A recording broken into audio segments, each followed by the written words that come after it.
Once upon a time, in the heart of Africa, hidden among rolling hills and lush greenery, lay the peaceful village of Chishi, known for its fertile lands and vast river called Manzi.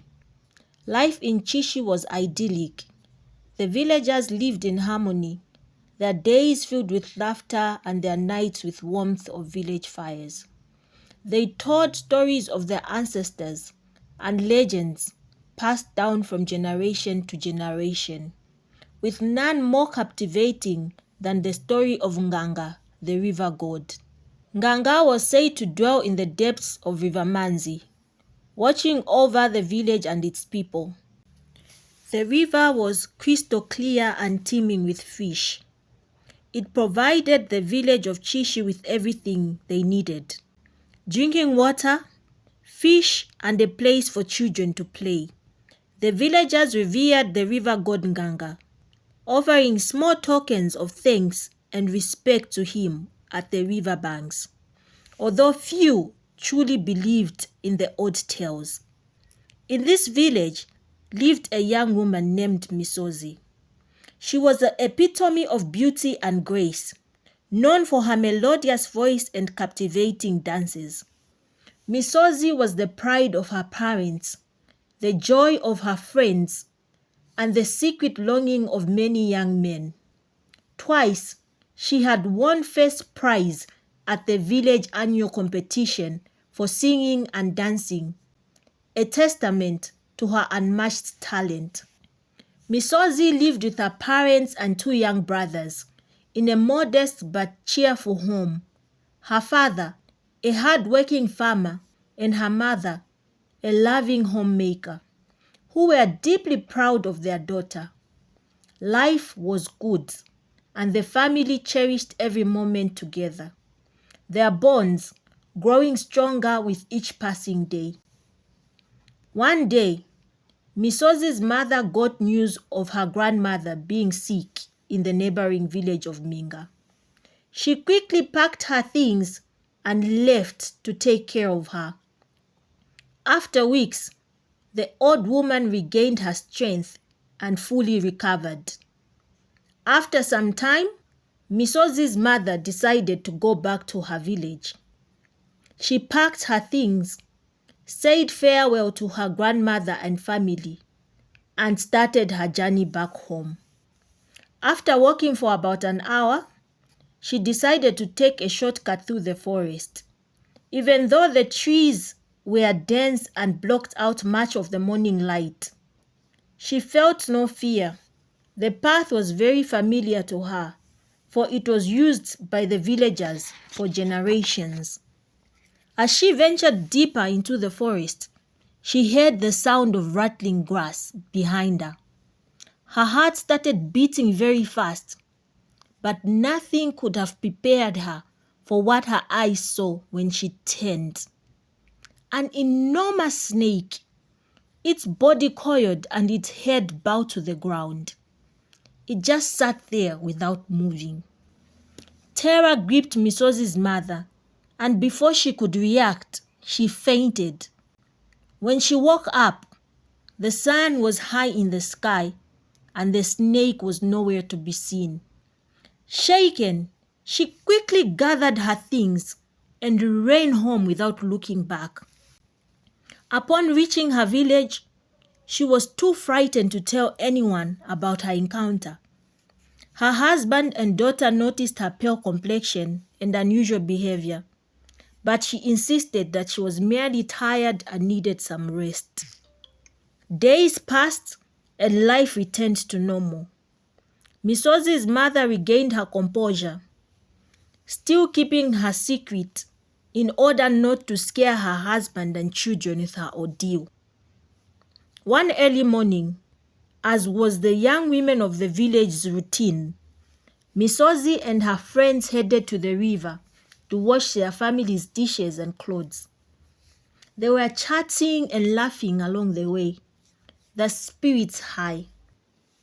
At the river, the girls finished their chores, and as they waited for their clothes to dry, decided to go for a swim in the river.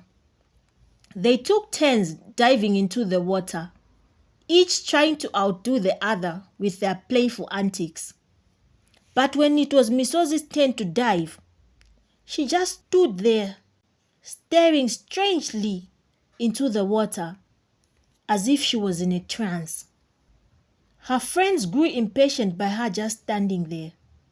They shouted, "Dive in!"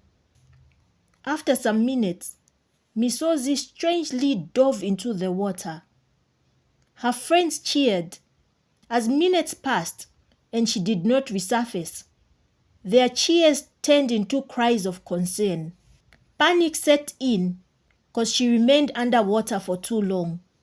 3 of the girls decided to dive in and look for her. Searching frantically, one of them finally spotted Misozi sinking to the bottom and quickly dove in. When she finally caught up with her, she tried to grab Misozi by the hair, for it was the nearest part of her body she could reach for. But shockingly, Misozi's hair had become very long and very slippery, such that the friend could not grip it, try as she may. The girl was running out of breath, but she still couldn't leave her friend down there. She tried very hard to retrieve Misozi, but all in vain. With the last strength that she had, she just decided to go back to the surface. With tears streaming down her face, she recounted her ordeal under the water to the friends who were at the shore, telling them of how strangely long and slippery Misozi's hair had turned, and her skin was a different color that she could not describe. The other young ladies got scared. 3 hid in a nearby bush, and 2 headed back into the village to look for help, for they all couldn't leave their friends behind. The entire village came together searching the river for days, but Misozi was nowhere to be found. Desperate for answers, her family sought out the help of a very skilled medicine man. The medicine man went straight to the point and asked Misozi's mother if she had encountered anything strange in the past few months. Misozi's mother could not remember anything stranger than the snake she encountered on that fateful morning in the forest. She recounted her story to the medicine man in front of her family. Her husband, hearing this for the first time, was shocked. The medicine man then later revealed that the snake was not ordinary, but the manifestation of Nganga, the river god.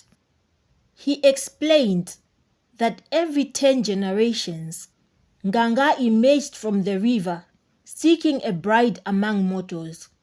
He later on explained that by fainting in the presence of the snake, Misozi's mother had unknowingly accepted his proposal for her daughter in marriage. The family wept at the realization that Misozi had been taken by Nganga. They pleaded with the medicine man for a way to bring back their daughter. Then he explained that it was possible, but Misozi would return changed, deaf, dumb, and unable to recognize any member of her family. She would also need to remain near water and could only eat fish and other aquatic animals, for she had been in Nganga's kingdom for far too long. The man gave her family 3 days to decide what they were going to do, for that was how long it was going to take him to prepare the herbs that they needed to retrieve her. But if they decided to leave the matter as it stood, he assured them that with Nganga, Misozi would live a beautiful, peaceful, and perfect life, filled with so much joy, love, and adventure. For Nganga was known to be loving and protecting. The family faced an agonizing decision. After much discussions, they decided to leave Misozi with Nganga, hoping that she will have a good life with him.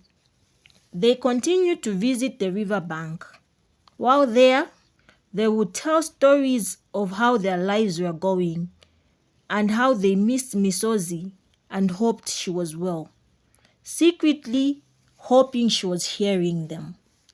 But unknown to them, Misozi would visit her family often in form of one animal or the other, protecting them and making sure they were all okay. Although she missed talking to them, she found peace and happiness in Nganga's realm. It was a place of so much beauty and wonder, filled with aquatic life and enchanting landscapes. Over time, she grew to love Nganga, for indeed he was kind and loving. Years passed, and Misozi's family accepted that she was happy and safe with Nganga. The people of the village of Chishi came to accept Nganga as more than just a fairy tale. The story of Misozi, the beautiful girl, and Nganga, the river god, spread far and wide. It became a part of the village's heritage. The river Manzi remained a place of reverence and respect, a reminder of the mysterious and powerful forces that shaped their world.